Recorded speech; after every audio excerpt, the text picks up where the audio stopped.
சென்ற செவ்வாய்க்கிழமை Swiss Freiburg என்னும் மாநிலத்தில் ஒருவர் பேருந்தில் அதாவது போஸ்ட் புஸ்ஸில் ஏறி தனக்குத்தானே பெட்ரோல் ஊற்றி தீயிட்டு தற்கொலை செய்து கொண்டார். அந்த தீயிலே 6 பேர் மொத்தமாக 6 பேர் உயிரிழந்திருந்தார்கள், 5 பேர் காயமடைந்திருந்தார்கள். அந்த 6 பேரும் யார் என முதலிலே அடையாளம் காணப்படவில்லை. ஆனால் தற்பொழுது போலீஸ் காவல்துறையினர் அந்த 6 பேரும் யார் என்று அடையாளம் காணப்பட்டிருக்கின்றார்கள். அதனை விட ஈழத்தமிழ் இளைஞன் ஒருவரும், சுவிஸிலே பிறந்த ஈழத்தமிழ் இளைஞன் ஒருவனும் அதிலே இறந்திருப்பதாக செய்திகள் வந்து கொண்டிருக்கின்றன. ஆமாம், அதில் அந்த என்ன நடந்தது, ஏன் அந்த தீயை மூட்டிக்கொண்டார் என்ற முழு விவரத்தையும் போலீசார் விளக்கம் அளித்திருக்கிறார்கள். அதை விரிவாக நாங்கள் பார்க்க போகின்றோம். அதனைத் தொடர்ந்து தபால், அதாவது சுவிஸ் போஸ்டின் உடான ஒரு செய்தியும், அதாவது தபால் சேவையிலே வார வருடங்களிலே தபால் சேவைக்கான கட்டணங்கள் உயர்வடைய இருப்பதாகவும் உயர்வடைய வேண்டும் என்றும் கோரிக்கைகள் விடுக்கப்பட்டிருக்கின்றது. அதைவிட அமெரிக்காவின் விமானப்படையானது சுவிஸ் வான்பரப்பை பாவிப்பதற்கு அனுமதி கேட்ட பொழுது 2 தடவைகள் சுவிஸ் அரசாங்கம் தடை, அதாவது பறப்பதற்கு தடை விதித்துள்ளதை என்று அறிவித்திருந்தார்கள். அதனையும் என்ன நடந்தது, ஏன் நடந்ததுன்னு சொல்லி விரிவாக பார்க்க போகின்றோம். ஆமாம், பதிவுக்குள்ளே போகலாம். வாங்க பதிவுக்குள்ளே போகலாம்.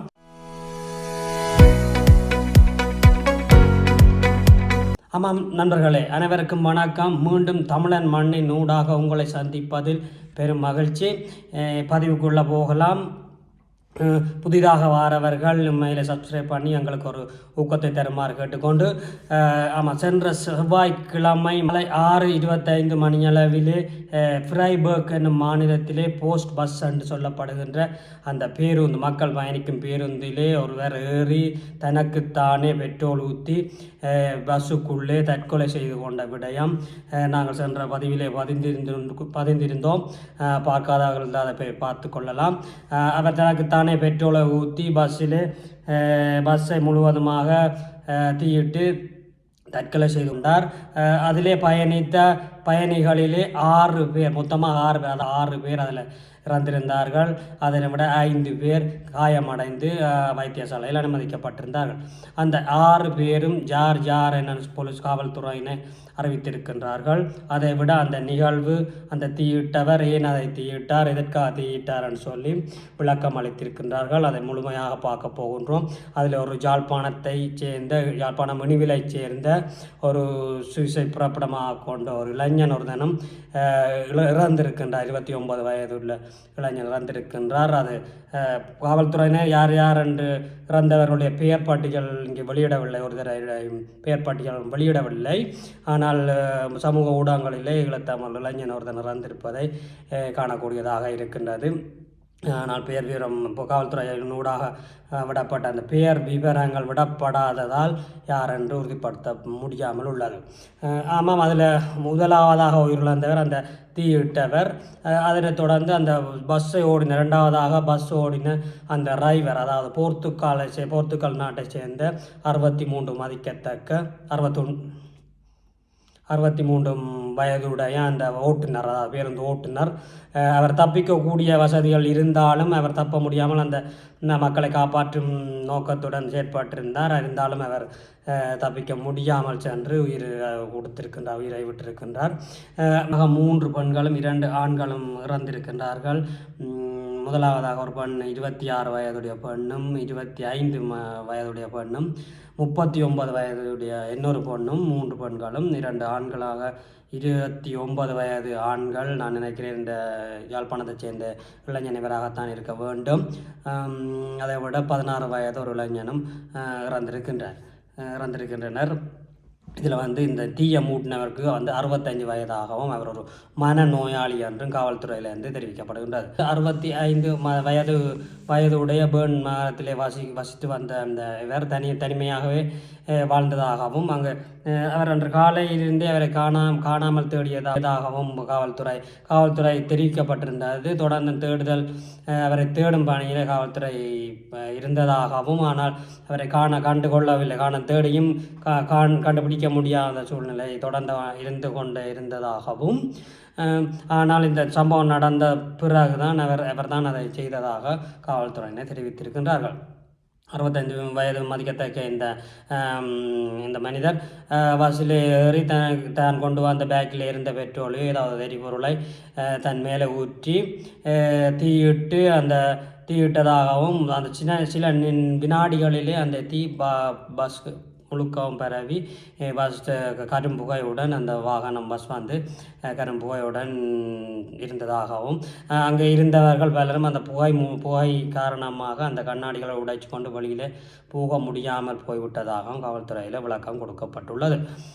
உண்மையில் ஆனால் என்னை பொறுத்தளவில் நாங்கள் நினைக்கின்றோம் பெட்ரோலை வந்து ஊற்றி விட்டு சில வேளை தெளித்தாரோ தெரிய அவங்க பக்கங்களுக்கு தெளித்தாரோ தெரியவில்லை.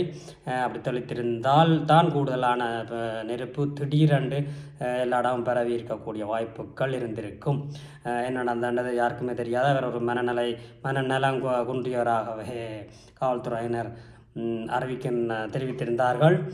ஆனால் உண்மையிலே இங்கே இது வந்து உங்களுக்கு தெரியும், சுவிஸ் வந்து ஒரு ஆண்டுக்கு பல லட்சம் சுற்றுலா பயணிகளை வந்து போகின்ற இந்த நாடு இந்த சில காரணங்களை காவல்துறையினரோ இந்த அரசாங்கங்கள் வெளியிடுவதில் கொஞ்சம் தயக்கங்கள் காட்டக்கூடிய சந்தர்ப்பங்கள் இருக்கின்றது. என்னென்னு சொன்னால், சுற்றுலா பயணிகள் பயந்து ஏதாவது அவங்களுடைய சுற்றுலா துறை வந்து வீழ்ச்சி அடையக்கூடிய சந்தர்ப்பங்களும் இருக்கும். அந்த காரணங்களை வைத்துக்கொண்டு இவர்கள் மனநோயாளி என்ற ஏதாவது ஒரு காரணங்களை இங்கே தெரிவித்திருக்கக்கூடிய சந்தர்ப்பங்கள் இருக்கின்றது. ஆமாம், என்னென்னு சொன்னால், பஸ்ஸில் பெட்ரோலை வாங்கி கொண்டு பஸ்ஸில் ஏறி தான் கொளுத்துற அளவுக்கு ஞாபகம் இருக்கின்ற ஒருவர் மனநோயாளியா என்ற கேள்வியை உங்களிடமே விட்டு விடுகின்றோம். அதனைத் தொடர்ந்து அடுத்ததாக சுவிஸ் தபால் சேவை இன்னொரு அறிவிப்பாக தபால் சேவை சென்ற ஆண்டு நஷ்டத்திலே சென்றதாகவும், அது தொடர்ந்தும் நாங்களுக்கான அந்த செலவினங்கள் மிக குறைவாகவே இருக்கின்றதாகவும், ஆகவே அதனாலே அடுத்த வருடங்களில் சில வேளைகளில் அடுத்த வருடங்களில் இந்த தபால் சேவைக்கான கட்டணங்கள் மேலும் உயர்வடைய கூடும் என்று தபால் சேவையின் ஒரு பொறுப்பதிகாரி ஒருத்தர் தெரிவித்திருக்கின்றார்.